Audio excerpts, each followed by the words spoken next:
Necesitamos medios que no griten, medios que te escuchen sin prejuicios, medios que estén financiados solo por los oyentes.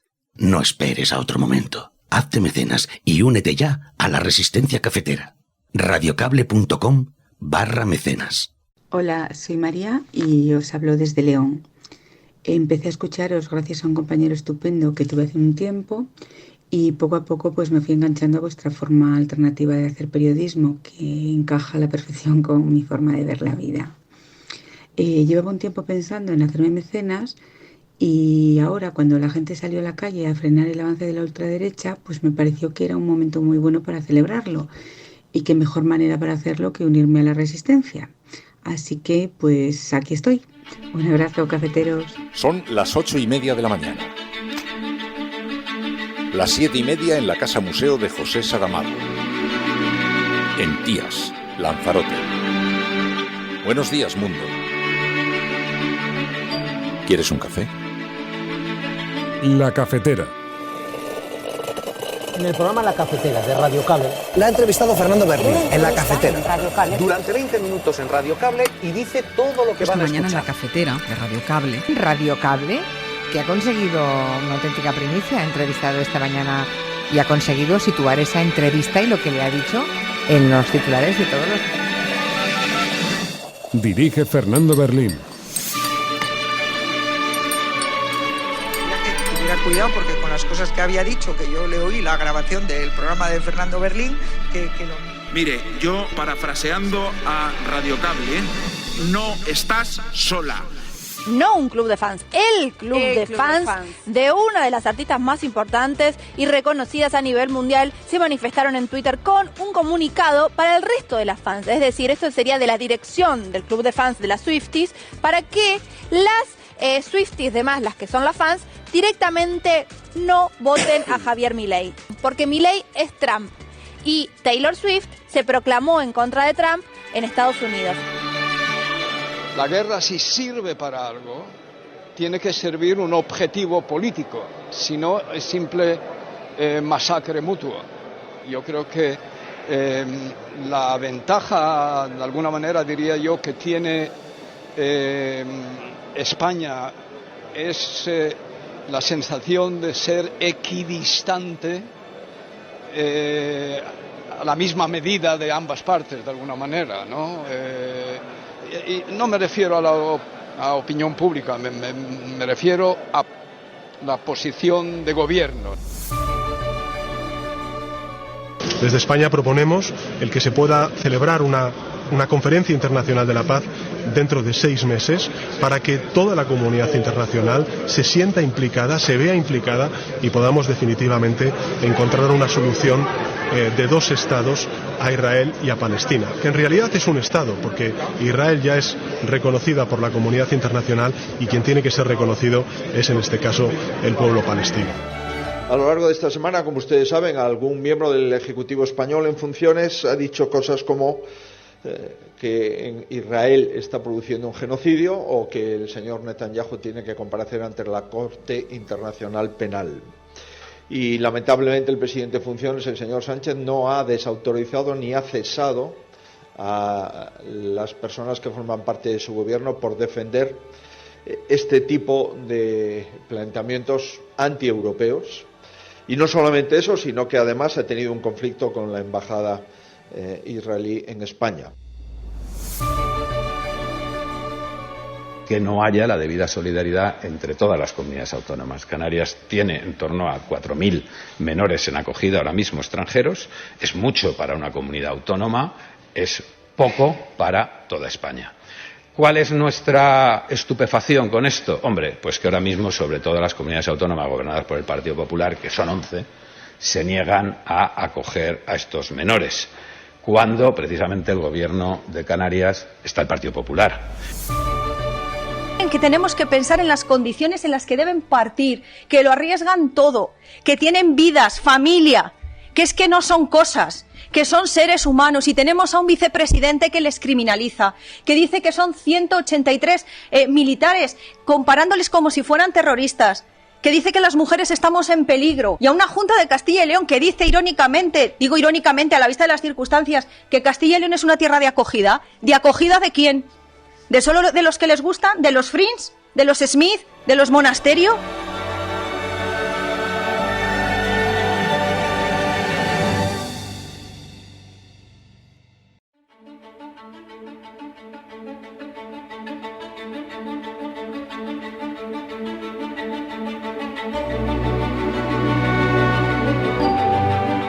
Muy buenos días, cafetera, bienvenidos de nuevo a este lugar, a este espacio. Ya sabéis que La Cafetera no es un programa de radio, La Cafetera no es un podcast.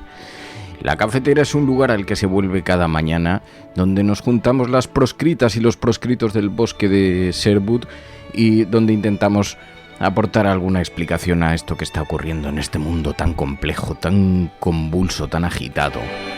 Y lo hacemos desde el más absoluto de los sosiegos. Hoy es viernes. Los viernes sabéis que el café de La Cafetera es un café cocinado a fuego lento, café de puchero que se decía entonces, y en el que algunas de las secciones que vais a escuchar pues han sido grabadas el día anterior, otras esta misma mañana a las 6 de la mañana, donde un joven Berlín se sienta en la penumbra del estudio con las portadas de los periódicos, con un café y dispuesto a repasar en vuestra compañía la actualidad. Bueno, además podemos hacer un pequeño repaso también a lo que ha sucedido esta semana en La Cafetera, y así este programa de los viernes nos sirve un poquito como resumen semanal, también como resumen informativo de la jornada, de lo que ha dado de sí las últimas horas de actualidad, y también donde podemos conocer algunas propuestas interesantes. Mirad, hoy vamos a conversar. Los viernes son también un programa, como es la antesala del fin de semana, lo que intentamos es aportar también algunas propuestas culturales relacionadas con los videojuegos, con las series o documentales, también con alguna propuesta relacionada con el mundo de la cultura. Y hoy tengo algunas sorpresas, porque hoy vamos a conversar en La Cafetera con Gabriela Wiener. Gabriela Wiener, que no solamente es una de las prescriptoras del poliamor en España, pero no vamos a hablar con ella hoy de esto, sino que es una extraordinaria escritora peruana que reside en nuestro país y que ha decidido impulsar una iniciativa formidable, y le vamos a preguntar por la Sudacasa, una casa para acoger a escritores en medio de la naturaleza, en medio de la nada, y entonces han montado un colectivo que están organizando pues la transformación de la casa a través de sorteos, a través de cosas. Quieren hacer un punto de encuentro donde la gente que ama la cultura, la literatura, la poesía, se puedan conectar unos con otros, con la naturaleza.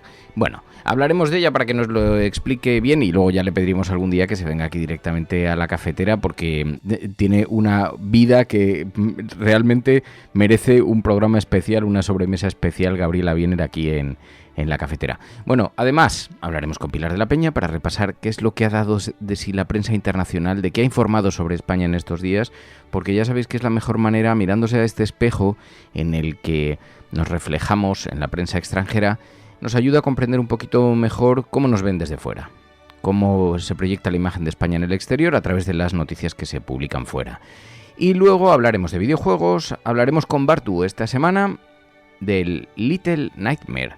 Como empieza el Halloween, pues qué mejor que poner el foco en los videojuegos entre el misterio y el terror. Videojuegos de terror misteriosos, aunque el Little Nightmare tiene una estética así que parece más casi un cómic, pero tiene sus momentitos graciosos, y eso nos da la oportunidad también de hablar con Bartu un poquito del Halloween. Y después, Plata o Plomo. Hoy vamos a hablar de un documental, la verdad, imprescindible, El Juicio, sobre los juicios que se siguieron contra la Junta Militar en Argentina después de la dictadura de Videla. Allí quedaron retratadas las torturas, las desapariciones, crímenes de lesa humanidad.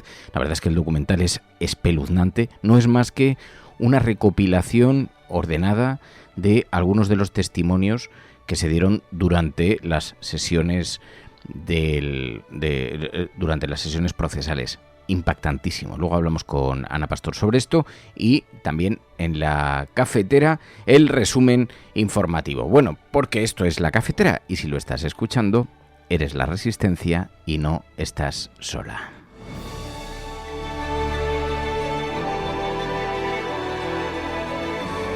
En una semana en la que la cafetera no sale de su asombro con el ascenso fulgurante del ultrafascista Milei en Argentina. Porque claro, conociendo a los argentinos que conocemos, que son gente viajada, inteligente, que un personaje tan grotesco, tan espantajo como el caso de Milei haya conseguido la segunda posición en las elecciones argentinas y acudir a la segunda vuelta, nos parece francamente sorprendente. Pero retrata un estado vital, retrata también un tiempo, como decían esta semana los oyentes de la cafetera, el tiempo de lo caricaturesco, el tiempo de los excesos a través de TikTok, de los trending topic, el tiempo donde la gente con la verborrea y con el comportamiento más actoral consigue unas notables repercusiones en la vida pública. Bueno, pues ahí tenemos a Milei ascendiendo esta semana.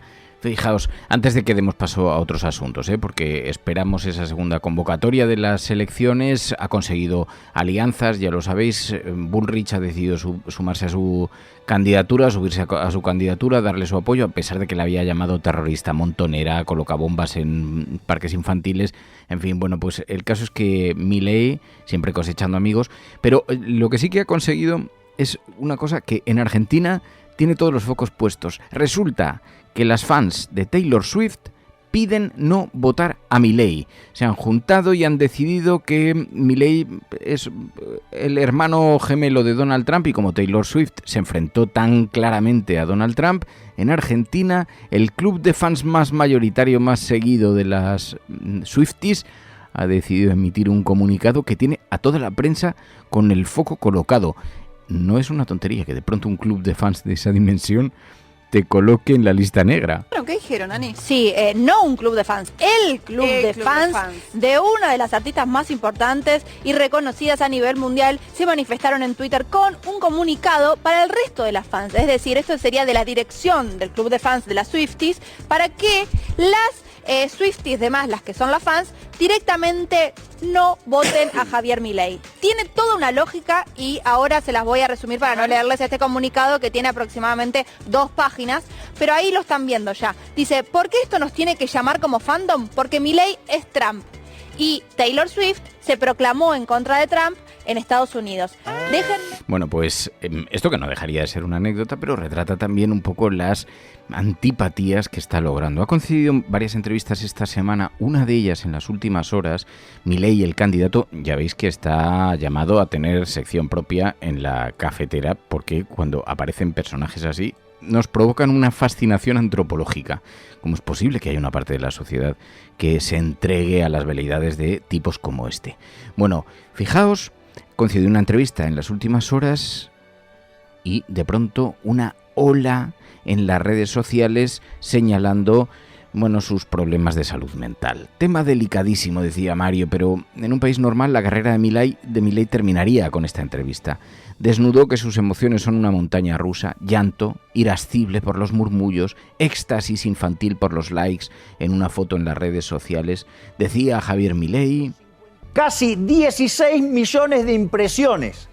Solo en mi cuenta de Instagram el posteo tiene 1 millón de likes. ¡Ey! Pero no son votos eso, Javier. Claro. No, para. Lo que quiero decir es, así como hay un salame o 3 salame opinando desde una computadora, ¿sabes qué? Mientras que eso, miran a la señorita por internet, yo estoy en el medio de sus sábanas. Bueno, pues la entrevista ha sido muy destacada porque nos dejó algunos momentos francamente inquietantes que retratan, eso sí, como decían los oyentes de la cafetera, vivimos en el tiempo de TikTok, vivimos el tiempo de las redes sociales, donde lo disruptivo, también esta manera tan grotesca de dirigirse a la gente, pues reúne los likes del respetable. Y si yo le erro, a mí me destrozan públicamente. Y nadie va a decir que atrás había un murmullo que me estaba matando. Mira, bueno, después fuera de ahí te explico. No, yo entiendo lo que quieran, pero veo gente desde que inicié que habla demasiado.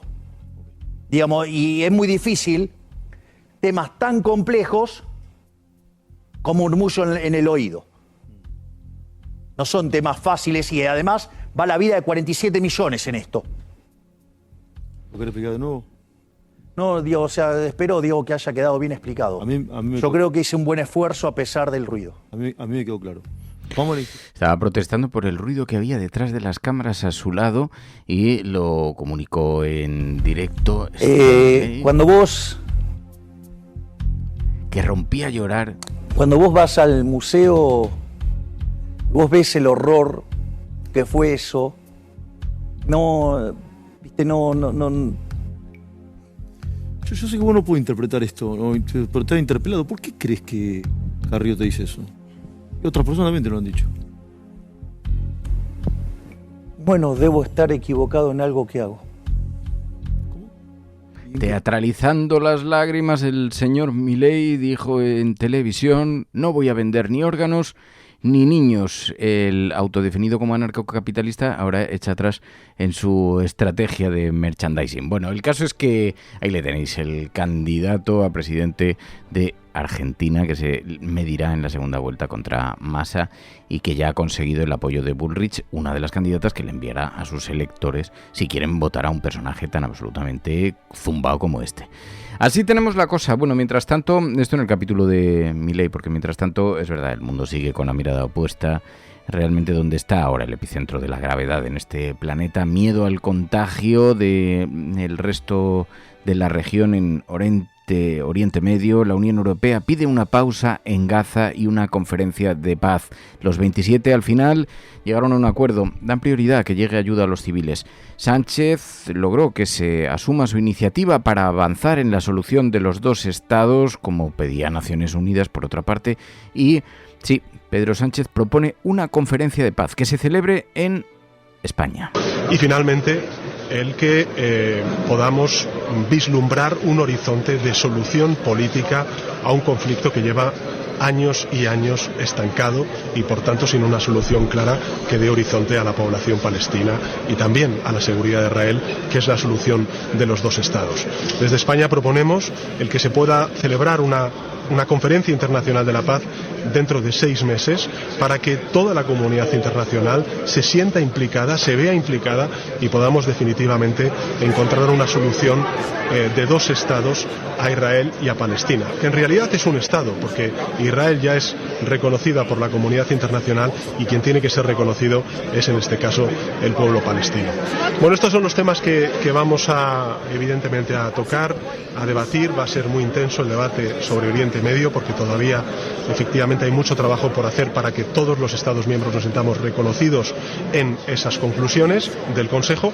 Desde luego la posición del Gobierno de España es constructiva, queremos llegar a un acuerdo, pero evidentemente todavía queda mucho trabajo por hacer en las próximas horas y en estos 2 días que tenemos por delante. Pues ayer la Unión Europea reclamó una pausa humanitaria en Gaza y el establecimiento de corredores para la ayuda a la franja. Los líderes de los 27 alcanzaron una posición común para que los civiles palestinos reciban suministros, dice esta mañana el periódico El País. En su portada también vemos cómo está siendo recogido en numerosos medios de comunicación. Y fijaos el lío tan extraordinario porque mientras tanto Israel se encuentra preparando la invasión de Gaza y ya con una incursión terrestre con tanques. El ejército hebreo asegura que la entrada se hizo de cara a la segunda fase del combate, dice el periódico La Razón esta mañana. Las fuerzas de defensa israelíes atacan 250 objetivos militares. Hamás anuncia que 50 rehenes israelíes han muerto por los bombardeos de Israel y la Unión Europea solicita a Netanyahu facilitar la entrada de ayuda humanitaria. Bueno, hemos escuchado también al exministro de Asuntos Exteriores de Israel, a Shlomo Ben-Ami, que está siendo muy crítico estos días contra su propio gobierno y dice que la solución al conflicto de Israel va a ser política, tiene que ser política y cree que es posible repetir, sí, una conferencia de paz como la que se vivió en España. Yo creo que ha llegado el momento para una alianza parecida, pero para la paz en la zona. No es imposible exactamente lo que había hecho el presidente Bush padre en el 1991, después de la guerra de Irak o del Golfo, que la misma alianza que hizo aquella guerra vino a Madrid para hacer la conferencia de paz de Madrid. Yo creo que eso es posible, repetirlo, si el espíritu de estadistas prevalece sobre el de la guerra. Yo creo que no va a haber otra salida que no sea salida política. Es un gran pecado de los políticos entrar en un conflicto armado sin tener una visión política. La guerra, si sirve para algo, tiene que servir un objetivo político, si no es simple masacre mutuo. Yo creo que la ventaja, de alguna manera diría yo, que tiene España es la sensación de ser equidistante a la misma medida de ambas partes, de alguna manera, ¿no? Y no me refiero a la opinión pública, me refiero a la posición de gobiernos, el posicionamiento de gobiernos. Así que España, según Shlomo Ben-Ami, es observada desde el exterior con esa equidistante posición a la que se refiere con una cierta neutralidad ante este conflicto. Bueno, mientras tanto, aquí en España, no os penséis, a Núñez Feijóo le parece que lo que hace el gobierno es el ridículo con el asunto de Oriente Medio. A lo largo de esta semana, como ustedes saben, algún miembro del Ejecutivo español en funciones ha dicho cosas como que en Israel está produciendo un genocidio o que el señor Netanyahu tiene que comparecer ante la Corte Internacional Penal. Y lamentablemente el presidente en funciones, el señor Sánchez, no ha desautorizado ni ha cesado a las personas que forman parte de su gobierno por defender este tipo de planteamientos antieuropeos. Y no solamente eso, sino que además ha tenido un conflicto con la embajada israelí en España. Bien, creo honradamente que no podemos en ningún caso aceptar estas posiciones. El señor Sánchez ha tardado 2 semanas en hablar con el señor Netanyahu. En definitiva, llueve sobre mojado. Hemos hecho el ridículo ante la guerra y la invasión rusa de Ucrania. Bueno, pues eso para Núñez Feijóo. Mientras tanto, lo inquietante, lo preocupante. Inocentes y civiles que tanto en Gaza como en Cisjordania muestran su preocupación por la dimensión del conflicto. Esta semana conversábamos en la cafetera con Irene Huertas, la coordinadora de Médicos Sin Fronteras en el campo de refugiados de Jenin, en Cisjordania, y decía: el estado de ánimo entre los ciudadanos aquí es de muchísimo pesimismo. Bueno, pues mira, ayer, por ejemplo, cuando bombardearon la mezquita, se vinieron un montón de gente, sobre todo gente mayor y niños, se vinieron al hospital a quedarse allí hasta que amaneciera. Entonces, porque normalmente estas incursiones ocurren como por la noche. Entonces, ahora hay gente que tiene familias fuera, que consigue irse fuera, pero luego hay mucha gente que tampoco tiene dónde irse. Entonces, tienen mucho miedo. Yo ayer hablaba hay un grupo de paramédicos voluntarios dentro del campo, ¿no? Que durante las incursiones lo que intentan hacer es estabilizar a los pacientes, porque muchas veces no dejan entrar, bueno, muchas veces no, casi nunca dejan entrar a las ambulancias durante el tiempo que está sitiado el campo. Entonces me contaban, de alguna manera hay una desesperación tal que decían, ¿no? Y bromeaban incluso, como, ¿por qué no acaban ya, no? Que acaben ya con los campos, que nos maten a todos y ya está, ¿no? Porque este continuo venir y atacarnos un día sí, otra no, nunca sabes qué noche va a ocurrir, es muy desesperante también psicológicamente. Irene Huertas, que conversaba con la cafetera, la responsable de Médicos Sin Fronteras en el campo de refugiados de Jenin, en Cisjordania, y conversaba esta semana, a principios de la semana, con la cafetera. Bueno, pues con una extraordinaria preocupación seguimos atentos también a la expansión, a la posible expansión del conflicto, a la implicación del resto de países alrededor y con las autoridades internacionales, con las instituciones internacionales preocupadas por esto. Mientras, un foco para la esperanza: la Unión Europea ya por fin, después de 2 semanas de conflicto, pide ahora con una cierta contundencia una pausa, un alto el fuego para la entrada de ayuda humanitaria. Bueno, esto en uno de los capítulos, porque hay otras cuestiones que también están esta mañana en las portadas de los periódicos. Se sigue debatiendo en torno a la posible investidura de Pedro Sánchez. Los acuerdos se van sucediendo. Esta semana hemos conocido el acuerdo de Sumar con el Partido Socialista. Habrá reedición de la coalición y, mientras tanto, quienes han entrado en escena han sido los empresarios. Elevan el tono contra el gobierno, dice 5 días. La COE ha reiterado las críticas por la jornada y por los impuestos. Ya vale, decían desde la COE. En Repsol gana el 14% menos y amenaza ahora con retirar inversiones en España. Naturgy piden libertad ante el rechazo de la ministra Rivera a Géminis. Así que una ofensiva que no parece nada sutil. Aparece esta mañana en la portada del 5 días y, en efecto, hemos escuchado a los empresarios. La COE vuelve al raca-raca, incluso sobre temas que poco le competen, como el de la amnistía. A ver, yo no sé, yo he dicho clarísimamente, no sé qué opinas tú, pero lo digo ya porque te lo tengo que preguntar. Yo he dicho con toda claridad que nosotros no consideramos la palabra amnistía y que no estamos de acuerdo. Lo he dicho clarísimo, lo puedo decir más claro, y yo creo que ya lo he contestado. Y hoy es objeto de análisis en las portadas de los periódicos, intentando así también enredar un poquito en este asunto. El periódico El Mundo titula: un gran fondo se une a Repsol y cuestiona invertir en España. La gestora Capital Group, que mueve 2,3 billones de dólares e invierte en el IBEX, reclama más estabilidad regulatoria. También el CEO de Repsol, Josu Jon Imaz, critica que el acuerdo entre PSOE y Sumar perpetúe el impuesto a las energéticas. Dice esta mañana el periódico El Mundo: castigan a los que invertimos y creamos industria, es injusto y nos condiciona en futuros proyectos industriales, dice esta mañana el periódico El Mundo. Así que veis que se han sumado también los empresarios. Bueno, pero donde hay un foco que está pasando más inadvertido para la prensa, esta mañana lo destaca el periódico ABC, es en el asunto migratorio.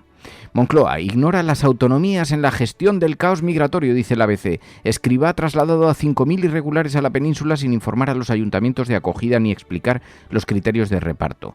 Resulta que, en efecto, en Canarias se está viviendo un auténtico aluvión de personas en situación de migración, y están siendo repartidos por la península, pero con algunas cosas que nos llaman la atención. Hemos visto cómo, por ejemplo, desde Sumar se señalaba a las comunidades autónomas del Partido Popular por no querer acoger a menores no acompañados. Que no haya la debida solidaridad entre todas las comunidades autónomas. Canarias tiene en torno a 4.000 menores en acogida ahora mismo extranjeros.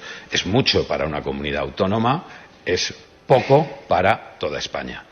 ¿Cuál es nuestra estupefacción con esto? Hombre, pues que ahora mismo, sobre todo las comunidades autónomas gobernadas por el Partido Popular, que son 11, se niegan a acoger a estos menores, cuando precisamente el gobierno de Canarias está el Partido Popular. Yo creo que el Partido Popular en Canarias debería coordinarse con Sumar para que abordáramos medidas, abordáramos reformas legales, para que la solidaridad contara con un marco legislativo eficaz, para que las comunidades autónomas que no quieren colaborar con Canarias, que no quieren ser solidarias, pues ayudemos a que sean, porque francamente, y lo digo, este dato es importante, ¿no?, por lo que me decía además de Junts, en este momento las comunidades autónomas, en este momento no, desde que ha empezado este ciclo de llegadas de menores, las comunidades autónomas con mayor compromiso con la acogida de menores inmigrantes de Canarias son Cataluña y el País Vasco. Entonces quiero decir que es un dato también para tener en cuenta. Y se agradece además.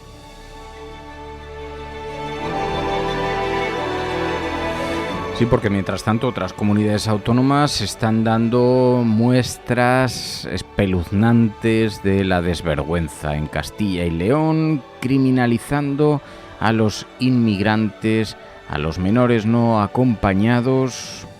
Ayer nuestro portavoz, Luis Tudanca, en la reunión que tuvo con Alfonso Fernández Mañueco, le volvió a poner una condición, y es que sacara a la ultraderecha de las instituciones. Y el señor Mañueco dijo no. Tener a los fascistas, a los racistas, a los machistas en las instituciones, al frente de una vicepresidencia de la Junta de Castilla y León, genera cosas como el espectáculo que vivimos ayer, como el lamentable episodio que vivimos ayer, con un vicepresidente que se traslada a una ciudad, a Medina del Campo, a decir allí, desde Medina del Campo, atacar y a criminalizar a 183 personas, a 183 seres humanos que vienen huyendo, que tenemos que pensar en las condiciones en las que deben partir, que lo arriesgan todo, que tienen vidas, familia, que es que no son cosas, que son seres humanos, y tenemos a un vicepresidente que les criminaliza, que dice que son 183 militares, comparándoles como si fueran terroristas, que dice que las mujeres estamos en peligro, y a una Junta de Castilla y León que dice irónicamente, digo irónicamente a la vista de las circunstancias, que Castilla y León es una tierra de acogida. ¿De acogida de quién? ¿De solo de los que les gustan? ¿De los Friends? ¿De los Smith? ¿De los Monasterio? ¿De esos son tierra de acogida, pero de los que sufren calamidades no? Es que además de racistas y fascistas son clasistas. Pero si el señor Fernández Mañueco no le cesa hoy mismo, él también será cómplice de ese fascismo y de ese racismo, porque es el único responsable.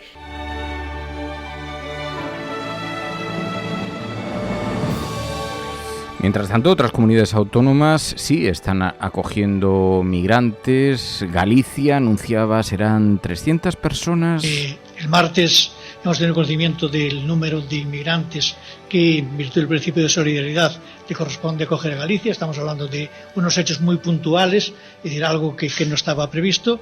Y el martes yo mismo he llamado a Alfonso Rueda, al presidente de la Xunta. Hemos tenido 2 conversaciones, le avancé los datos, y ayer por la mañana, a primera hora de la mañana, he hablado con la alcaldesa de A Coruña, con Inés Rey, he hablado con el alcalde de Vigo, he hablado con el alcalde de San Xenxo y he hablado con el alcalde de Sola dos Montes. Por lo tanto, yo creo que ha sido absolutamente imposible ser más rápido desde el momento en que sabíamos o supimos los inmigrantes que acogeremos, es decir, en Galicia. Por tanto, tienen ustedes que entender que no es algo que esté programado con semanas, con meses de antelación, es algo que es algo puntual, que es necesario, porque la presión que están sufriendo la comunidad autónoma de Canarias es una presión absolutamente insostenible, y es algo que además está previsto y que se está llevando a cabo a través de las asociaciones que están colaborando directamente con el Ministerio. Por tanto, insisto, hoy mismo volveré en cuanto tengamos más datos. Tengo una reunión prevista con 2 de las asociaciones que están encargando de todo el traslado y de toda la intendencia. En cuanto tenga más datos, hablaré nuevamente con el presidente de la Xunta y con los alcaldes afectados. Bueno, pues hay algunos datos que afectan a otras comunidades autónomas. Sí, el Ministerio ha cedido las instalaciones en Madrid, instalaciones de defensa para descongestionar la red de acogida de la isla, que está saturada ante la incesante llegada de cayucos. El Ministerio de Inclusión prevé trasladar a grupos de migrantes llegados a Canarias hasta Madrid para alojarlos en instalaciones de defensa que están situados en Carabanchel y en Alcalá de Henares. Bueno, pues lo leemos esta mañana en Público.es, en el diario.es, con confirmación de la agencia EFE, fuentes del departamento de José Luis Escrivá. El Ministerio de Defensa ha cedido las instalaciones para descongestionar la red de acogida, así que nos encontramos con cómo se están sumando diferentes instituciones para intentar ayudar a bajar la presión migratoria que se está viviendo. Bueno, esto en las portadas de los periódicos en esta mañana, aunque se ha convertido también en un asunto de confrontación político. Hemos visto además cómo el Partido Popular, con esa alianza con Vox, se incorpora también al debate xenófobo, al discurso xenófobo. Lo señala esta mañana el diario.es. Un sector del Partido Popular comandado por Isabel Díaz Ayuso se suma al discurso xenófobo de Vox ante la crisis migratoria. La presidenta madrileña acusa al gobierno de tratar como fardos a las personas trasladadas desde Canarias a la península, pero dice que pone en riesgo la seguridad nacional. Otros dirigentes denuncian una falsa ausencia de información y alientan bulos sobre los peligros para la salud pública.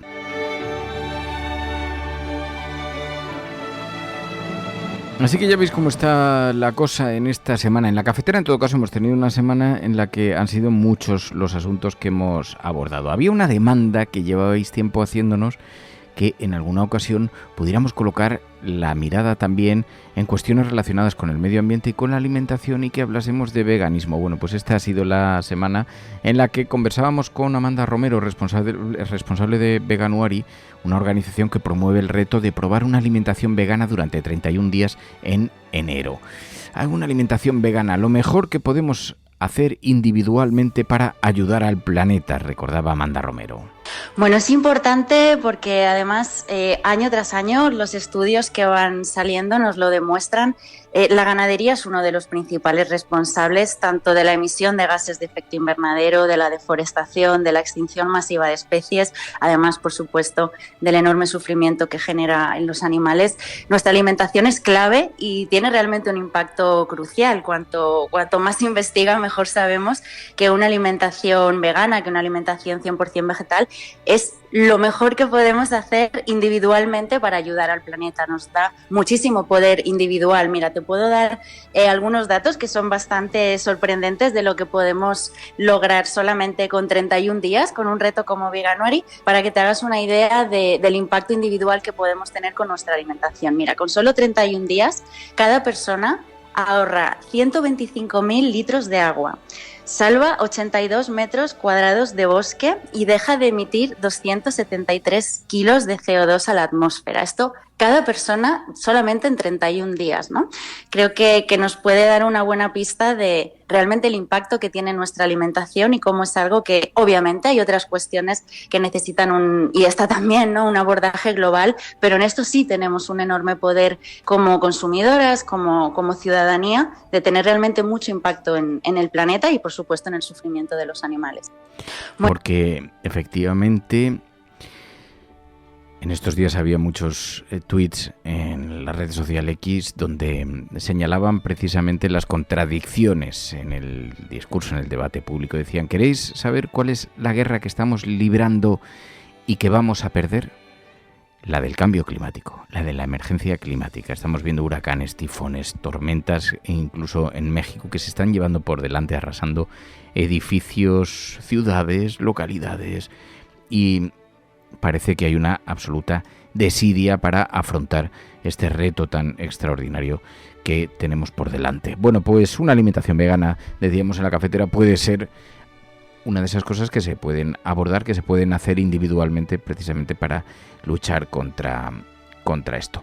Bueno, más cosas que hemos visto en la cafetera en estos días. Conversábamos con los bomberos de Galicia. Sabéis que ha habido unas imágenes, han dado la vuelta al mundo, han tenido un montón de repercusión en los medios extranjeros, un choque entre los bomberos de Galicia con los policías antidisturbios.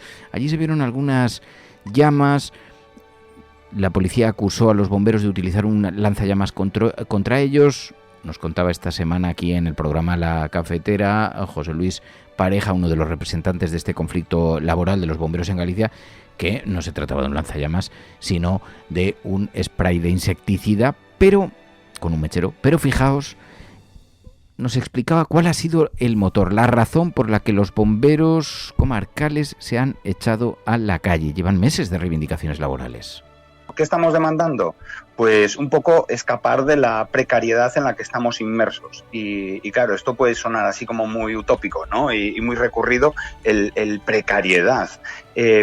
Nosotros somos los únicos bomberos que en toda España han estado prestando de forma estandarizada el servicio público de extinción de incendios y salvamento a la ciudadanía a través de empresas privadas. Nosotros, es algo que se desconoce de puertas para afuera, pero queda aquí. Yo siempre digo que el macizo galaico contiene bastante bien la información y oye, pues éramos los bomberos privados de Galicia. Estamos hablando de que Galicia tiene más de 300 ayuntamientos, 310 municipios, 10 de ellos están atendidos por parques donde el personal es funcionario del ámbito local, son funcionarios municipales, y los otros 300 ayuntamientos están atendidos por parques de ámbito comarcal, que dependen de las diputaciones y que prestan el servicio a través de consorcios. Pues este servicio se entregó, tanto por diputaciones de izquierdas como de derechas, se entregó en consonancia con la Xunta de Galicia, que también participa en esos consorcios provinciales, a empresas privadas para que lo explotaran. Bomberos privados en Galicia, los peor pagados de toda España, además, enviados a un mecanismo empresarial privado y con unas condiciones que luego no estaban equiparadas al resto de los bomberos. Cuando se recuperan estos servicios ni siquiera se se formaliza esta equiparación. Bueno, pues las reivindicaciones laborales que tienen que ver con cuestiones salariales, con cuestiones también de personal, para no acudir a emergencias como esa en equipos tan pequeños, en fin, algunas reivindicaciones que llevan meses haciendo ante el silencio administrativo y que ha provocado que finalmente pues sea más visible su movilización después de este choque con los antidisturbios. Bueno, esto es otro de los capítulos que hemos tratado en la cafetera esta semana, aunque nos contaban, bueno, esto que ha tenido tanta repercusión, da un poco de pena que tenga que ser por un enfrentamiento así, por lo que salgan los periódicos, porque llevamos meses reivindicando estas necesidades salariales y laborales, pero decían, además, acusarnos de llevar un lanzallamas, que incluso sindicatos policiales han emitido una nota diciendo que los bomberos habían empleado hasta un lanzallamas contra los policías que estaban allí antidisturbios. ¿Allí había un lanzallamas o no había un lanzallamas? Fernando, había un aerosol, al que con un mechero pues se le dio fuego. Quiero decir, es un spray de los que utilizamos para ir a retirar nidos de avispa velutina, que es una plaga que tenemos aquí muy, muy extendida, la avispa asiática. Es un spray, es un bote de spray insecticida, no es más que eso. Y es el mismo bote de spray que cualquier persona tiene en su casa en forma de aerosol, bien sea para las cucarachas, para las hormigas, para ambientador, y que en nuestros incendios no nos encontramos detonando de manera súbita y en el día a día. Incluso si un spray de insecticida. Claro, ayer puse esto en TikTok y de pronto más de un centenar de comentarios, una polémica extraordinaria, la gente diciendo, bueno, pues eso es lo mismo, qué poco te gusta la policía, Berlín, porque no es un lanzallamas, pero es un lanzallamas, porque un insecticida con un mechero no había nada que lanzar a llamas, ¿de acuerdo? ¿Eso qué era entonces? ¿Un spray para moscas lanzando llamas? Bueno, sea lo que sea, el caso es que no es lo mismo un lanzallamas utilizado en la Segunda Guerra Mundial que un spray con un mechero, aunque pueda provocar los daños que sean. Pero sea como sea, este conflicto laboral pues ha tenido también una gran repercusión. Así que ya veis cómo va la semana. Luego le decíamos a Pilar del Río a ver cómo encontramos una perspectiva de optimismo en todo esto, porque menudo follón el que tenemos encima. Bueno, vamos a conversar enseguida con Pilar de la Peña para ver cómo ha recogido la prensa internacional algunas de estas noticias, algunas de estas informaciones, porque hemos tenido una semana en la que, claro, ha tenido mucho protagonismo cuestiones que aquí, de las que se ha estado hablando aquí en España, como por ejemplo, pues el acuerdo del Partido Socialista con Sumar para formar gobierno. Llama mucho la atención la propuesta de semana laboral de 37 horas y media. También la prensa israelí se ha hecho eco de las pintadas en sinagogas españolas, de la tensión diplomática entre ambos países por la guerra de Gaza.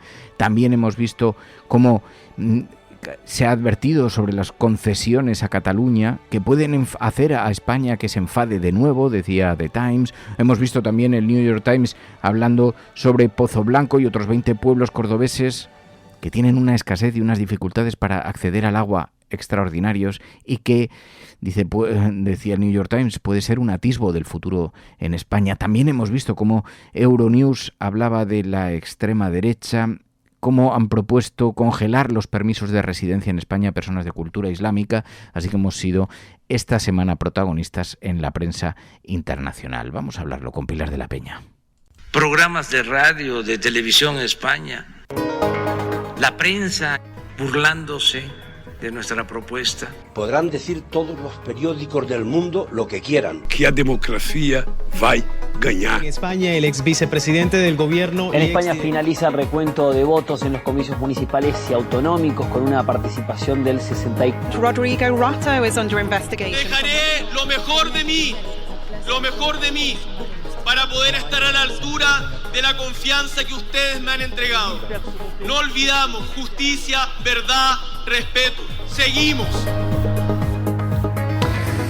Bueno, pues ya sabéis además que en la cafetera cada viernes intentamos recoger artículos de la prensa internacional que se han referido a España, analizarlos para ver qué imagen se proyecta de nuestro país en el exterior, la imagen que proyectamos los españoles a través de la actualidad y a través de los corresponsales internacionales que residen en España, y lo hacemos con Pilar de la Peña. Pilar de la Peña, buenos días. Hola, buenos días. En una semana en la que el acuerdo del Partido Socialista con Sumar ha tenido mucho protagonismo en la actualidad española, se da por hecho ya entonces la reedición de un gobierno de coalición, si es que consigue el resto de apoyos para la investidura. ¿Cómo lo ha recogido la prensa internacional, Pilar? Pues más o menos en esos términos, destacando que era un paso imprescindible para que pudiera haber gobierno, para que Pedro Sánchez pudiera, intentar la investidura e intentara llevar a buen puerto esta negociación. También decían varios medios internacionales, era el más fácil, ¿no? El más sencillo de culminar para el actual presidente en funciones, y en este sentido pues se pone de relieve. Varios medios franceses destacan que es un acuerdo para hacer un gobierno progresista. The Guardian pues también habla de este pacto de coalición que va a permitir, o que puede permitir que haya finalmente gobierno en España varios meses después de las elecciones de julio, aunque todos los que ponen de relieve o subrayan este pacto, y son muchos, hay incluso medios como Al Jazeera, en el mundo árabe, Arab News, Yabiladi, Bloomberg, Euronews, en fin, lo recogen multitud de medios, todos destacan que es el primer paso y el más sencillo, pero que todavía, para que haya gobierno en España, Pedro Sánchez y esta coalición pues tiene que recibir o conseguir el apoyo de varios partidos, varios pequeños partidos más, y en particular lo que destacan pues el apoyo de los dos partidos independentistas catalanes que están exigiendo una amnistía, y que es un asunto que divide bastante. Pero es verdad que luego además el pacto de gobierno y algunas de las medidas que se han presentado y se han anunciado han llamado mucho la atención de los medios internacionales. Por ejemplo, ABC News y varios medios estadounidenses, más que destacar el pacto en sí, lo que ponen de relieve es que el gobierno español en funciones, y que este proyecto de gobierno pues está decidido a impulsar la semana laboral de 37 horas y media, aunque dice si consigue seguir en el poder, ¿no? Con esta salvedad. The Guardian también lo subraya. La revista Fortune en Estados Unidos explica que España se plantea este recorte en la semana laboral en un momento en que el desempleo está en un mínimo de 15 años, y con el impulso de Yolanda Díaz, que se ha convertido desde que llegó al gobierno un poco en la defensora de los derechos de los trabajadores. Se pone de relieve un poco el liderazgo de Sumar en esta cuestión, y la idea de que España puede abrir la puerta a reducir esta semana laboral. Se destaca que ahora mismo está en 40 horas, y que, por ejemplo, ABC News lo menciona específicamente, pues se acercaría a países como Francia, donde rigen las 35 horas laborales, y este es el asunto que más llama la atención. Aunque también hay otros medios que ponen el foco en otras de las medidas. Por ejemplo, Reuters subraya que el gobierno de coalición entre socialistas y Sumar, pues que mantendría o incluso extendería el impuesto a la banca y a las compañías energéticas, que es uno de los puntos que también está en el pacto. Y The Guardian, por ejemplo, también menciona el hecho de que se sustituirían los desplazamientos cortos en avión por el tren, y que incluso se podría derogar al fin la ley Mordaza. Esos son un poco lo que más llama la atención de la prensa internacional con respecto a este pacto y a este acuerdo.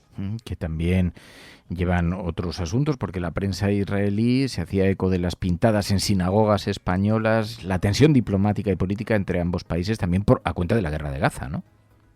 Sí, el choque diplomático que vivimos la semana pasada, cuando Yone Belarra hizo unas declaraciones evidenciando o criticando el genocidio que Israel estaba llevando en Gaza, provocó un encendido comunicado de la embajada israelí aquí en Madrid. Fue contestado por el gobierno. Todo este choque diplomático había tenido cierto eco en bastantes medios internacionales, y los medios israelíes también lo han recogido, aunque han puesto sobre todo el foco en los incidentes que ha habido en algunas sinagogas en España, donde han aparecido pintadas contra Israel, y incluso en una protesta que ha habido en Melilla, donde se quemó una bandera israelí, ¿no?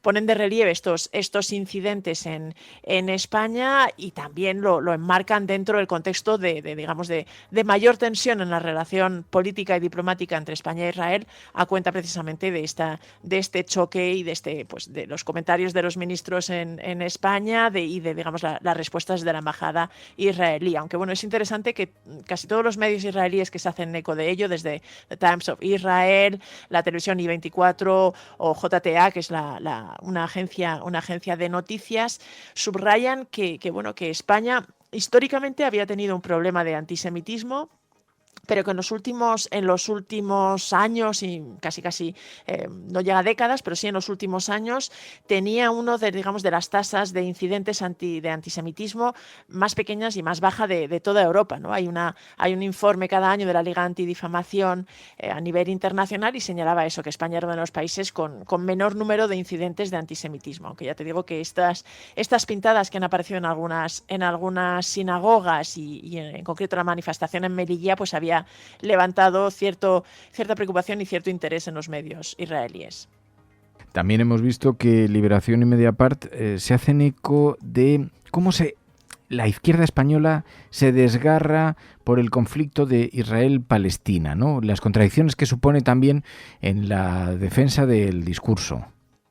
Sí, Liberación utilizaba ese término, el cierto desgarro en la izquierda española por el conflicto entre Israel y Palestina. Mediapart, el digital europeo, hablaba un poco de que se estaban escuchando las diferencias sobre Israel que había en la coalición. En este sentido es algo que sí suscita cierto interés, porque además se resalta incluso en la prensa israelí, ¿no? Y estos días también otros medios estadounidenses, sobre todo europeos más que estadounidenses, ponen de relieve que España está intentando pues ofrecer una voz más matizada, ¿no? Y, por ejemplo, de Político, la edición europea al menos del digital estadounidense, destacaba que Pedro Sánchez había pedido un alto el fuego humanitario y era uno de los líderes que más estaba insistiendo en esta petición. Pero desde Francia, y Liberación en concreto, se fijaba y ponía de relieve la tensión y la división política que había suscitado en España todo el conflicto.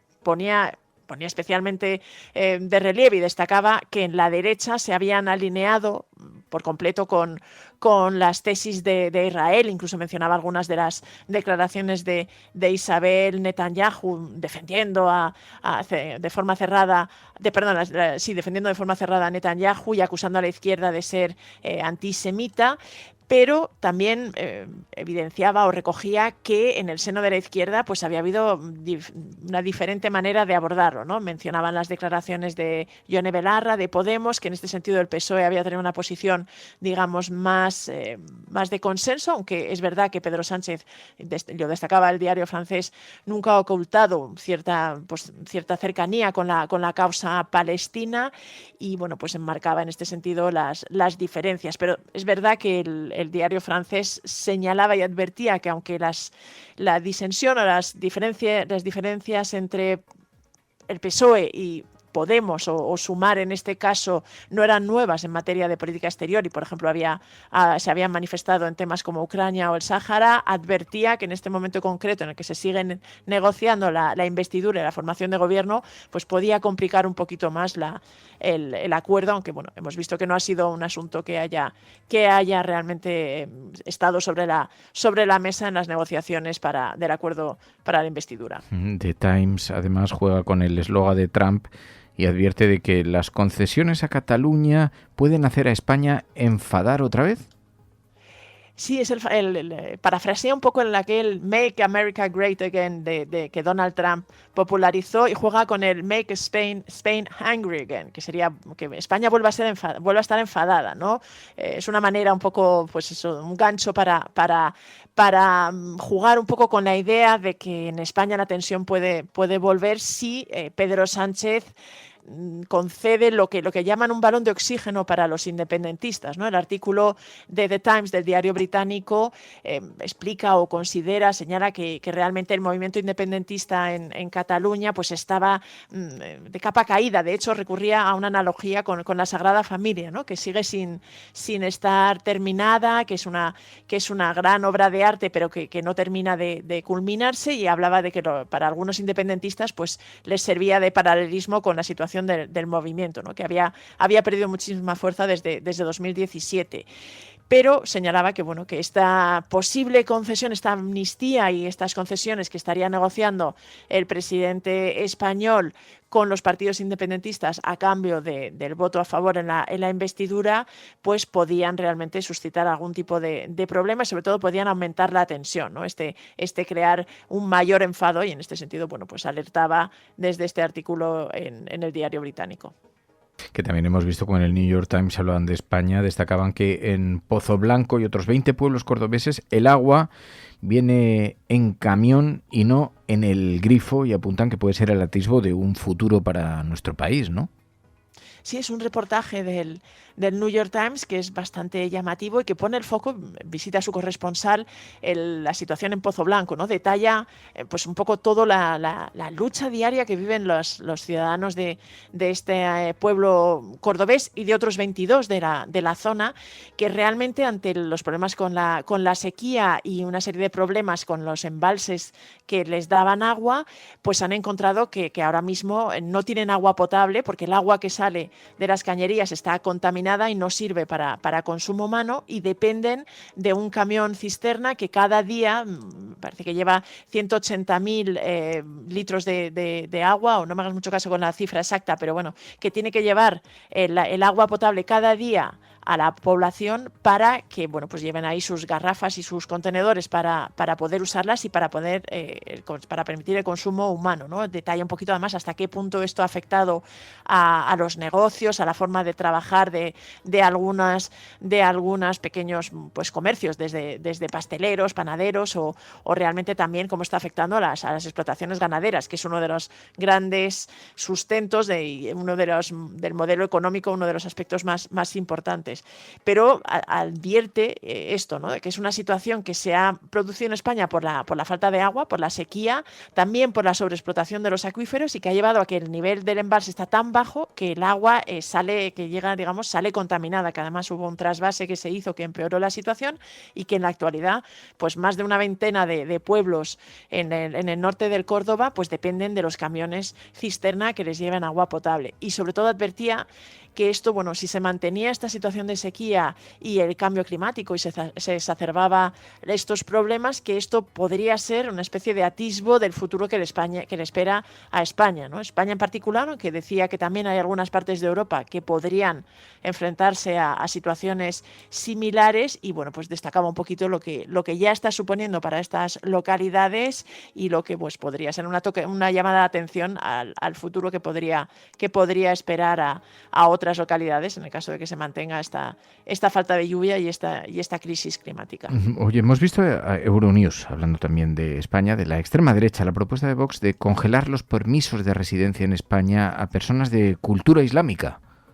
Sí, esto es una propuesta que hizo Vox. Es verdad que el tema de la inmigración sigue siendo un asunto que preocupa mucho a la prensa internacional, que se mira bastante a España en este respecto. Esta semana ha tenido, de hecho, bastante eco el aumento de llegadas de pues, más de 1.000 inmigrantes a Canarias prácticamente en un solo día, y todas estas noticias que han alertado del aumento del flujo en Canarias.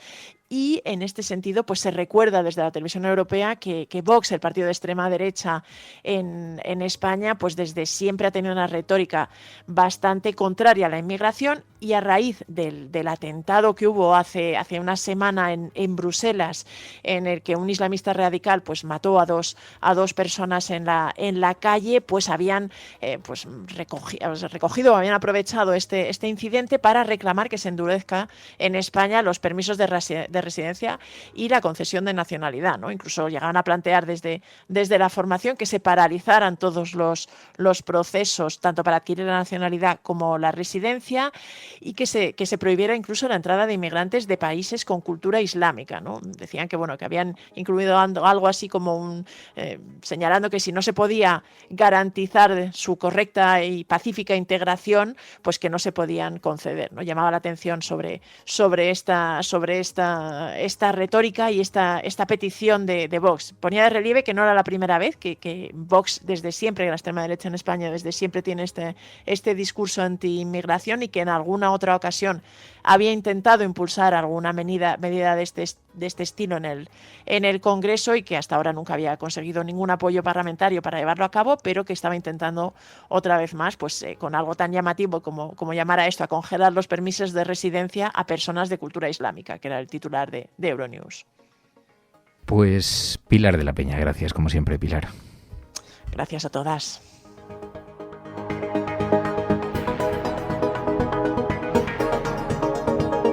Los oyentes de La Cafetera sostienen este programa. Hazte mecenas y únete ya a la resistencia cafetera. radiocable.com/mecenas.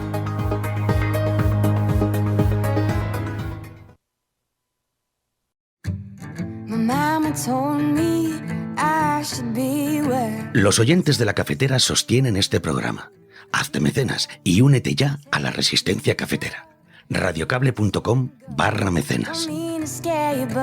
Bueno, ya sabéis además que los viernes incluimos propuestas culturales en La Cafetera que nos permitan también abordar el fin de semana, pero sobre todo que nos permitan que sean la excusa también para reflexionar. Hay una persona con la que tenía muchísimas ganas de hablar aquí en La Cafetera, Gabriela Wiener. Gabriela Wiener, buenos días. Hola Fernando, siempre encantada de estar en tu espacio, gracias por recibirnos. Bueno, tenía un montón de ganas, tenemos que hacer conversaciones largas y tendidas porque hay muchas cosas de las que hablar que sabes que me encantan sobre tu vida, sobre tu trabajo, sobre tu literatura, pero hay una iniciativa concreta que habéis impulsado que me interesaba especialmente esta semana que diéramos a conocer, la Sudacasa, porque habéis montado una casa para acoger a escritores latinoamericanos. Un espacio de experiencia para la escritura, para el arte en comunidad, también para el discurso político, ¿no? Es una casa que está a las afueras de Madrid.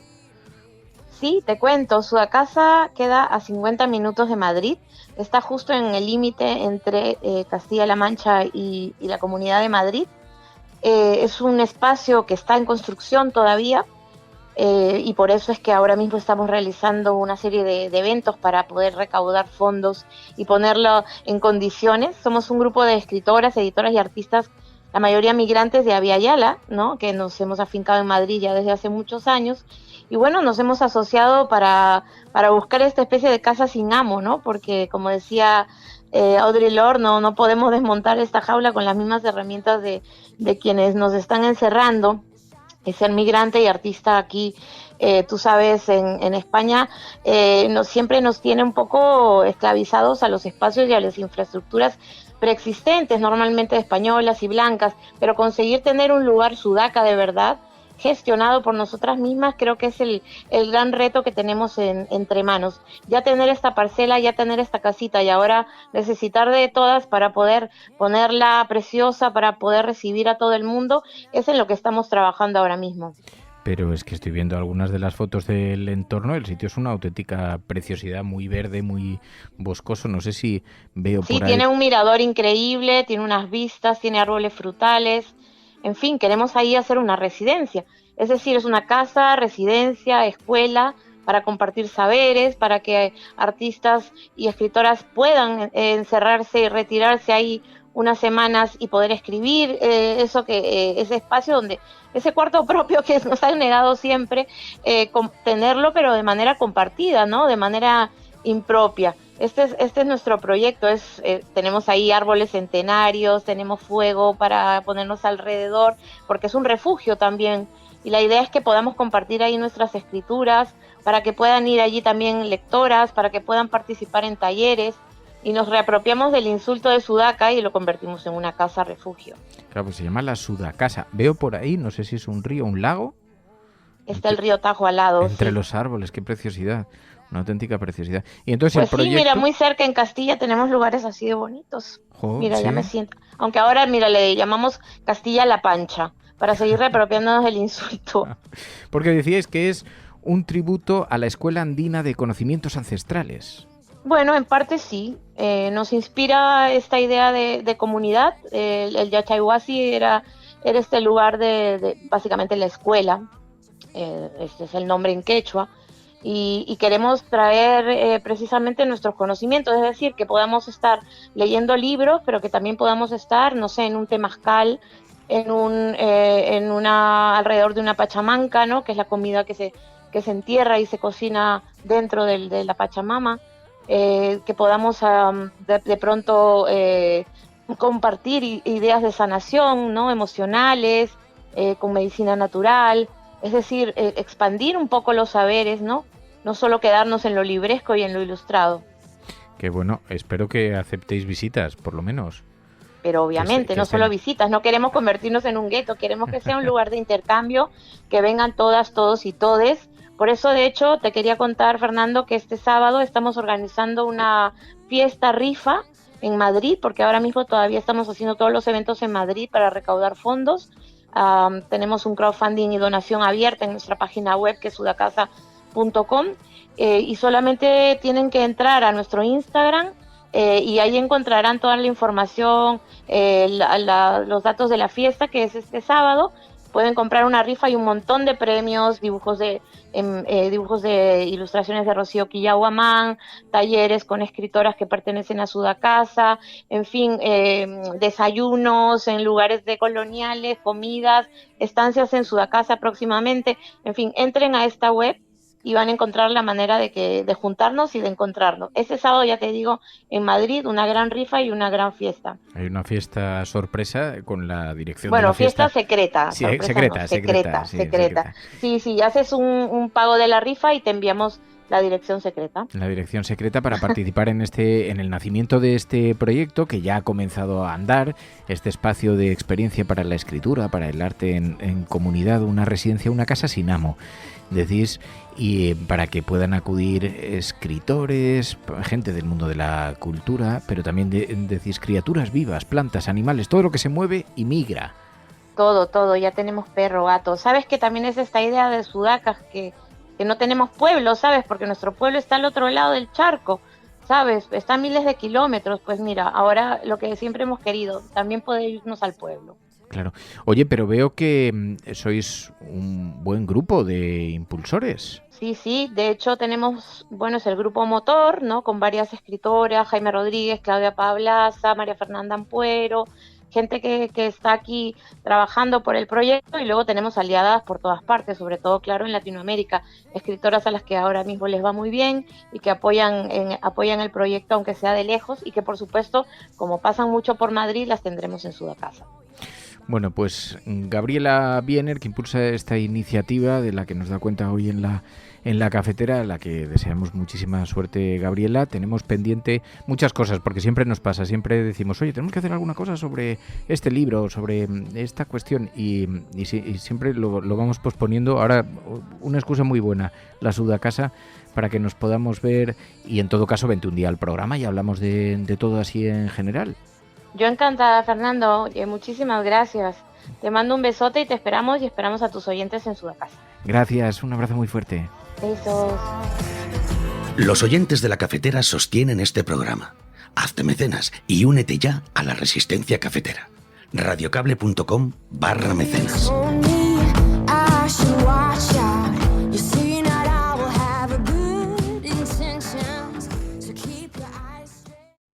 La cafetera y Neutral presentan Plata o plomo. El mundo en series. En el Juego de Tronos o ganas o mueres. Con Fernando Berlín y Ana Pastor. ¿Sabes dónde estás? Es una radio pirata. De la zona neutral. Nos recuerda un poco por qué luchamos. La noche es oscura y alberga horrores. La noche es oscura y alberga horrores.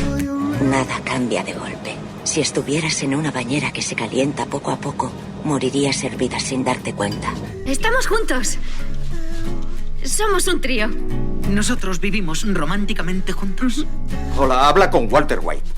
Usted dijo que estaba casi muerto, ¿vale? Dijo que moriría en cualquier momento. Éramos capaces de ser y hacer todas esas cosas porque estábamos informados por grandes hombres reverenciados. Plata o plomo, el mundo a través de las series de televisión, a través de los documentales. ¿Cómo explicar la actualidad a través de los productos audiovisuales? Cada semana con Ana Pastor, Neutral. Ana Pastor, buenos días. Muy buenos días. En una semana tan intensa de actualidad internacional, yo creo que todo el mundo que nos escucha debería ver la recomendación que vamos a hacer hoy. El juicio. El juicio es un documental, el juicio de las juntas militares de la última dictadura en Argentina, acusados por delitos contra la humanidad. La verdad es que te voy a decir una cosa, no he sido capaz de verla, he estado viendo algunos fragmentos, le he preguntado a Emilio Silva, el presidente de la Asociación para la Recuperación de la Memoria Histórica, me ha dicho, mira, de tal dureza lo que retratan, tanto este como otros testimonios que ha habido parecidos, dice, mira que he visto cosas, pero salí hecho polvo, porque es un documental sobre el juicio, ¿no? Sí, eso es. Es una apuesta, yo diría, espectacular desde el punto de vista creativo, humano, político, ético y también marca la diferencia de un país que hizo este juicio, como tú dices, a las juntas militares, que lo retransmitió, es decir, ese juicio se grabó, el juicio a Videla, etcétera, a diferencia de otros países donde tras una dictadura esto no ocurrió, como sabemos. Y digo que creativamente es interesante porque es la retransmisión del juicio, que duró nada menos que 530 horas durante varios días en Buenos Aires. Ulises de la Orden es el director de este documental, que ha condensado todo eso en 177 minutos y lo que hace es una selección básicamente, pero es una selección muy interesante porque, por ejemplo, el arranque del documental es la entrada en la sala tanto del tribunal como de los acusados, como del público invitado, que son mayoritariamente familiares de víctimas. Entonces, la entrada, los silencios, los guiños entre los acusados, por decirlo de alguna manera, que están un poco como por encima del bien y del mal, y incluso te diría que en algunas imágenes se les ve reírse al principio, y en cuanto empieza el juicio se ve que este juicio es un juicio para la historia. Mucha gente recordará que se quiso hacer un juicio militar a los militares, un poco para exonerarles, pero Alfonsín, que fue el presidente en aquella época, dijo que no se podía hacer historia sin justicia, que probablemente Emilio ahí conecta mucho con esto que tú decías, y así fue. Se hizo un juicio de verdad a los militares y fueron condenados y se escucharon en ese juicio cosas absolutamente terribles. Algunos testimonios de las víctimas. Al margen de la ley. Empezó a darle, dijo. Colocaba agujas y después les pasaba picana a las agujas. Una sesión que debe haber durado aproximadamente 4 horas porque la hizo con toda lentitud. Y la piba me dice, fue con un soplete y con los cigarrillos. Me ponen una pistola en la vagina. Yo estaba embarazada. Esperaré serenamente, con tranquilidad espiritual y de conciencia, el juicio de Dios y de la historia a mi conducta. La altivez, la arrogancia de las personas que estaban siendo juzgadas, los delitos tan terroríficos, tan tremendos, las torturas que sufrieron algunas de las víctimas retratadas en este documental. La verdad es que en una semana como esta, además, donde hemos visto las elecciones, la primera vuelta de las elecciones en Argentina, donde hemos visto también cómo el discurso del negacionismo todavía se impone en la sociedad argentina. Hemos visto incluso que personajes como Milei, que son negacionistas públicamente, consiguen un resultado, no el que él esperaba, no el que parecía que decían las encuestas, pero aún así un extraordinario resultado en términos electorales, muy, muy inquietantes, muy preocupantes. Pero este juicio del año 1985, 2 años después del fin de la dictadura militar argentina, un ejercicio que hizo Argentina que, como decías tú, pocos países hicieron. Sí, y que además nos conecta con el hoy, como tú dices, el candidato Milei, que va a necesitar esa segunda vuelta, ha negado que hubiera 30.000 desaparecidos. Este documental, que es, insisto, la retransmisión del juicio, solo que condensado en 177 minutos, viene también en la estela de esa peliculón, podríamos decir, Argentina 1985, con Darín, con Lazzani y tal, que es, digamos, la ficción que se ha hecho sobre este juicio. Y es interesante lo que tú decías ahora, ¿no? La altivez, esa entrada en la sala de Videla, de Masera, de Viola, ¿no? De toda la cúpula militar, pero también la pureza tanto del horror de ellos, que además se agarran a... Yo llevaba uniforme y a ti cuando te dicen hacer algo con uniforme lo haces, y lo que están relatando es matar a su propio pueblo, o sea, es bastante cobarde. Me gusta mucho que cada ciertos minutos el director, Ulises de la Orden, ha puesto cartelas en negro para, digamos, resumirte lo que va a venir a continuación, ¿no? Hay una cartela que pone feroz, clandestino y cobarde. Hay otra que pone nos iremos al infierno. Y lo que escuchas a continuación es cómo hay algunos de las víctimas dicen que les obligaban a rezar y que incluso, como los consideraban comunistas, rojos, etcétera, les daban con un látigo hasta que se aprendieran el Padre Nuestro y lo supieran recitar bien. e incluso hay un testimonio de un cura que comparece como testigo de las víctimas, que habla de cómo el ejército sustituyó la doctrina que ellos intentaban impartir de una manera muy, muy salvaje, ¿no? Luego las víctimas, tú lo has dicho, hemos escuchado ahora un testimonio que a mí se me ha quedado grabado de la pistola en la vagina mientras yo estaba embarazada, dice esa chica. Hay otro chico que dice sobre su novia: cuando conseguí dar con ella me dijo no me toques porque yo fui violada por ellos. Y luego me ha llamado muchísimo la atención, es una de las frases que más me ha conmovido. Hay un hombre que dice: aprendí a los 67 años mi nuevo oficio, buscar a mi hija. ¿Cuántas familias siguen a día de hoy? Porque muchos los desaparecidos habían sido asesinados, aunque se les consideró desaparecidos durante mucho tiempo, y me conecta con Milei esa negación de lo que ocurrió, que muchos de los militares en el juicio se les oye decir: bueno, es que muchos no querían vivir en Argentina y seguro que se fueron fuera y se les consideró igualmente desaparecidos, que es una aberración decir eso delante de las madres y de los padres, incluso de las propias víctimas, ¿no? A mí las caras de ellos, de los militares, esa arrogancia, sin ninguna empatía, a mí eso me parece absolutamente extraordinariamente duro, que se repite en todos los procesos estos de envilecimiento, de envenenamiento de la sociedad, donde llegan a justificar por las cuestiones más absurdas, llegan a justificar sus comportamientos, ¿no? Pero creo que además, claro, eran 530 horas de metraje que han quedado resumidas en estos 177 minutos, 530 horas de testimonios, sí, cada cual más sanguinario, más terrorífico, y lo que he visto es que las críticas son absolutamente brutales, porque no solamente lo que cuenta, sino en términos cinematográficos se convierte en una película muy atractiva, fuera de serie, decían algunos. No solamente es un film necesario, sino además muy atractivo en términos de estructura, claro, te atrapa la realidad, ¿no? Sí, Santiago Mitre, que es quien dirigió la peli candidata a los Oscars, la de Argentina 1985 que hemos comentado, hace un ejercicio muy parecido, basándose en este juicio al que vimos aquí con B de Bárcenas, ¿no? Que era la transcripción completa del interrogatorio de Bárcenas. O sea, en la actualidad se están haciendo muchas apuestas de no ficcionar, sino cogerte la transcripción entera del juicio, o reality, que el otro día también hablamos de ella, esta agente del FBI que había sido detenida, ¿no? En el caso de este documental del juicio, yo creo que es tan crudo lo que estás viendo que efectivamente no se te ocurre hacer una ficción después, aunque haya sido maravillosamente hecha, ¿no? Y como dices, está salpicado de los testimonios en el orden en el que fueron. Hay también una madre, por ejemplo, que tras contar su caso se dirige al presidente de la sala, que la verdad es que es maravillosa la sala judicial, los jueces, ¿no? que presidieron este juicio para la historia. Dice: quiero saber si mi hija está viva o muerta, le dice al presidente de la sala. Y él baja la cabeza y le dice: lamentablemente, señora, a eso no podemos responderle. Y hay un silencio detrás de esta frase.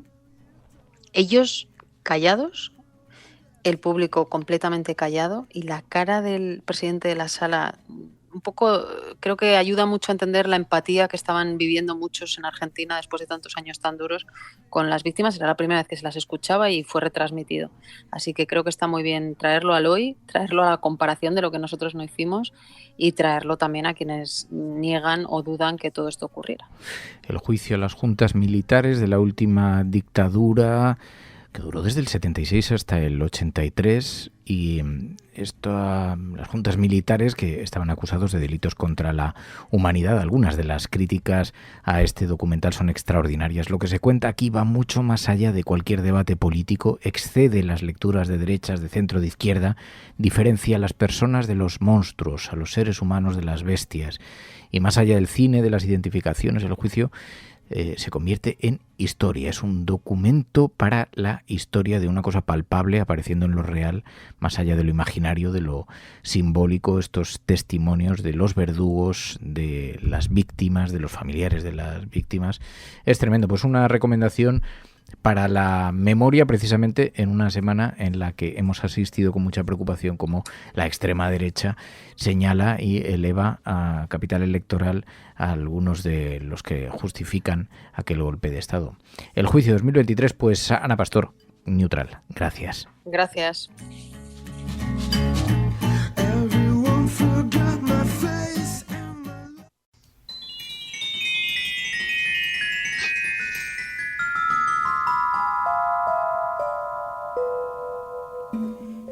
PEGI 18.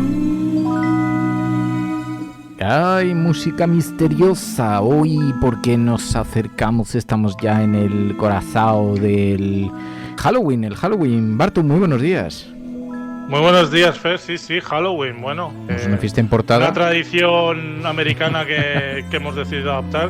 Al final son todo excusas para salir de fiesta, Fer. O sea, las cosas como son. Sí, yo me resistía con esta cosa de la invasión cultural hace algunos años, pero luego cuando descubrí que era una ocasión para ponerse guapa y sacar la calabaza a pasear, decidí que cualquier excusa era buena. Y además, oye, mira, si es en materia de videojuegos también, porque dentro de todo este clima que se va a respirar a lo largo de las próximas horas, de los muertitos y de los santos muertos y de los Halloween y de las calabazas y de todo eso, decía Bartu, pues podíamos hablar de algunos videojuegos muy apropiados para esta cosa de Halloween, las pequeñas pesadillas, ¿no? Efectivamente, Little Nightmares. A ver, el género de terror ya lo hemos abordado aquí en la sección de videojuegos de la cafetera en más de una ocasión. Es uno de los géneros, como es también en el cine, por supuesto, uno de los géneros más fructíferos que mejores obras han dado. De hecho, bueno, este año, no sé si lo sabes, Fer, pero hace un par de semanas creo pasó el Festival de Sitges, el Festival de Cine Fantástico de Terror de Sitges, y se homenajeó al Exorcista porque justo este año se han cumplido el 50 aniversario de la película, justo. Hostia, qué mayor me acabas de hacer sentir tú. ¿Verdad?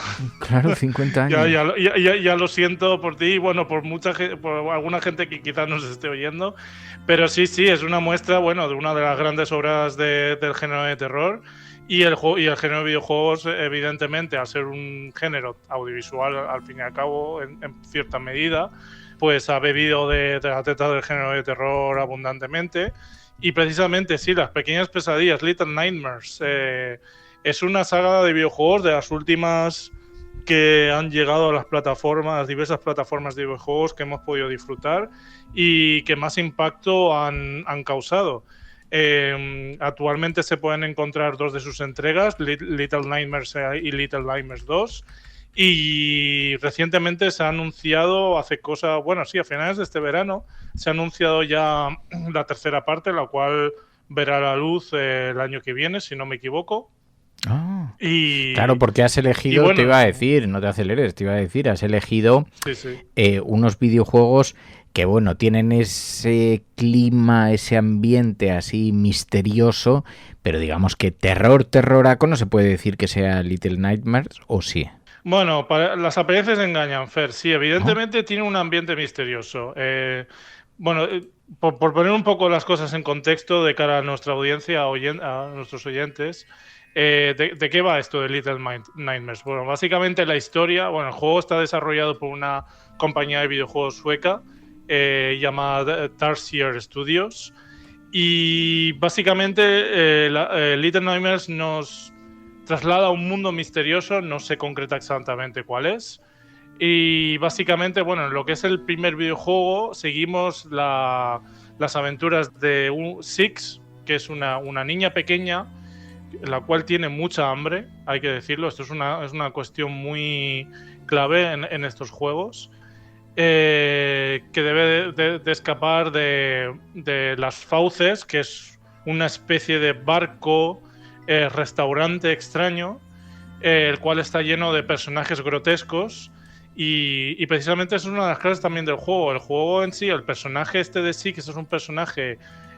diminuto, minúsculo, y entonces manejando este personaje tenemos que intentar pasar por distintos escenarios de este barco llamado Las Fauces, como ya digo, ir resolviendo puzzles e ir intentando escaparnos de los distintos jefes finales e ir viendo cómo se va desarrollando la historia.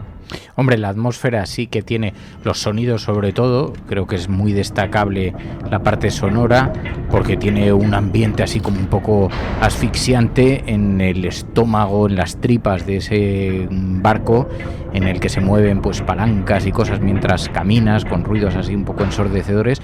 Ahora, miedo, ¿te pega sustos este juego? No. Algún sustillo hay por ahí, ¿sí?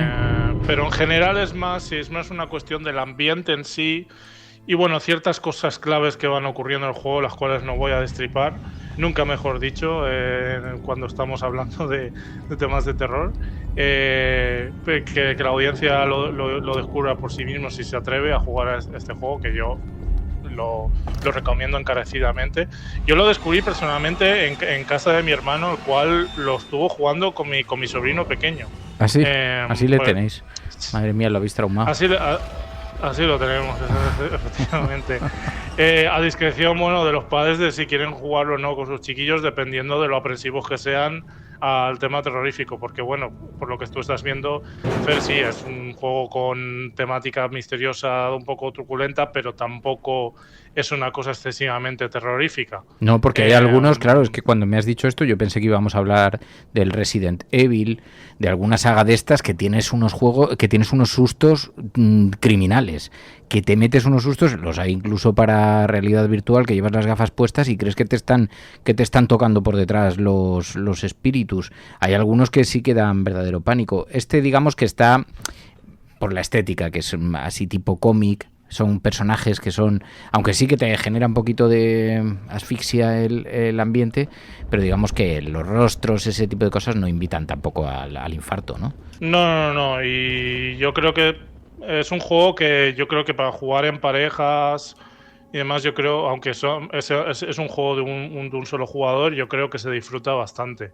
Ya digo, lo que es el concepto del juego en sí es muy original, la verdad. Ya te digo, o sea, el personaje es minúsculo, todo a su alrededor es gigantesco, y los personajes que en principio son personajes humanos son, claro, personajes de una apariencia excesivamente grotesca y muy exagerada, ¿no? Con unas facciones muy marcadas. Y claro, muchas veces también cuando estás jugando también te preguntas si los personajes son así o es realmente el punto de vista del personaje que los ve así, ¿no? Es un poco las dudas que te pueden ir surgiendo a medida que vas jugando. Muy bueno el juego psicológico. Hay 2 entregas, pero creo que la tercera sale dentro de poco, ¿no? Sí, porque bueno, el primer juego termina con un cliffhanger que evidentemente no voy a revelar con respecto a este personaje, Six, que es una niña que lleva como un chubasquero amarillo. Little Nightmares 2, ahí llevas 2 personajes en lugar de uno, pero bueno, realmente llevas a uno, lo que pasa es que el otro te acompaña, y también son 2 niños diminutos con el rostro cubierto, como ocurre en el caso de Six también. Y hay un tercer Little Nightmares que se anunció, ya digo, hace poco, y que está al caer de cara a 2024. Así que ya veremos, hay mucha gente. Estamos muy expectantes de ver qué nos traen con esta tercera entrega. Pues mira, el Little Nightmares, y que es un juego 2 entregas, conocido, un poco apropiado, tiene su cosa así, su punto misterioso, pero apropiado para jugar incluso en familia, diría yo. Es verdad que no lo he jugado, solamente he visto las imágenes, pero bueno, me da la impresión de que sí. Pensé que te ibas a lanzar más a los Phasmophobia y a algunos de estos un poco psicópatas, que los hay. ¿Has jugado alguno de estos o no? O sea, ¿has profundizado alguna vez en alguno de los...? Porque yo he visto los trailers y he dicho, a esto no juego ni de coña, o sea, porque sí, creo que son infartantes. Yo estoy igual que tú. Yo he visto... Es decir, yo con el tema de las películas de terror, sobre todo lo que tiene que ver con temas de espíritus y tal, no puedo, o sea, simplemente no puedo. Mi hermano, por ejemplo, en ese sentido es contrario a mí. Él es muy o sea, él ve películas de terror, vamos, como quien bebe agua, pero yo particularmente en ese sentido no puedo. Sí que conozco esos juegos, porque he visto muchos gameplays, por ejemplo, el Rubius, uno de los conocidísimos youtubers de videojuegos, lo juega muy a menudo y alguna vez me veo sus vídeos de ver cómo juega estos juegos. Y hay que decir, bueno, que la plataforma Steam, vamos, está trufado de estos juegos de sustos. ¿Sí? O sea que también quien se quede con ganas de más porque Little Nightmares le parezca poco menos que un canapé, vamos, que se ponga a mirar por Steam, como por ejemplo el Phasmophobia que acabas de comentar y muchos otros, porque vamos, ahí se puede dar, vamos, con un canto de los dientes. Hay verdaderas películas de terror que se pueden protagonizar jugando en primera persona, videojuegos pensados para el susto, para aquellas personas de vida solitaria y que en medio de la noche se atreven a conectar esto en su ordenador. Yo realmente prefiero evitarme el trauma. Pero en estos días tan apropiados, pues Phasmophobia podía ser uno de ellos, que algún día ya tendremos la oportunidad seguro de hablar detenidamente de ellos. Pero bueno, para acercarse a este Halloween, que también es una fiesta muy para los niños y muy para cosas sobrellevables, puede ser Little Nightmare, puede ser una aproximación. Bartu, gracias, como siempre. A ti, Fer, y a toda la gente que nos escucha también, muchas gracias. Los oyentes de la cafetera sostienen este programa. Hazte mecenas y únete ya a la resistencia cafetera. radiocable.com/mecenas. Levántate con ganas, que el mundo hoy no se acaba. No dejemos la esperanza en la caja de Pandora. Ay, la voz de Manojo con esta canción dedicada a la cafetera. Gracias, Checa.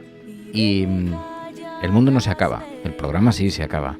Para dar paso al fin de semana volvemos el lunes aquí en este lugar en el que nos juntamos cada semana, cada día de la semana, y que se convierte en un pequeño refugio, en un pequeño hogar para todas nosotras en esta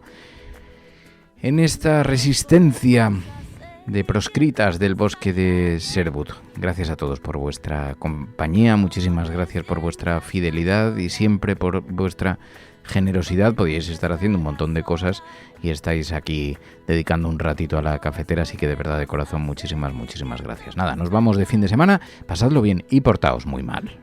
Mantened el listón alto. Gracias, buenos días, buenas tardes o buenas noches, cafetera. Son las 8:30 de la mañana. Las 7:30 en la Casa Museo de José Saramago, en Tías. Espero que os haya gustado la cafetera de hoy, que la hemos cocinado con mucho mimo, son un montón de cosas, que hay que montarse un podcast entero con todas las secciones de un día para otro. Encima de las olas, ahí estará la resistencia para llevarte hacia la costa.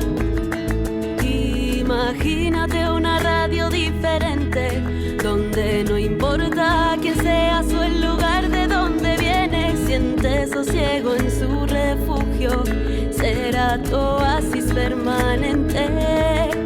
No te sientas tan sola, porque nunca estarás sola.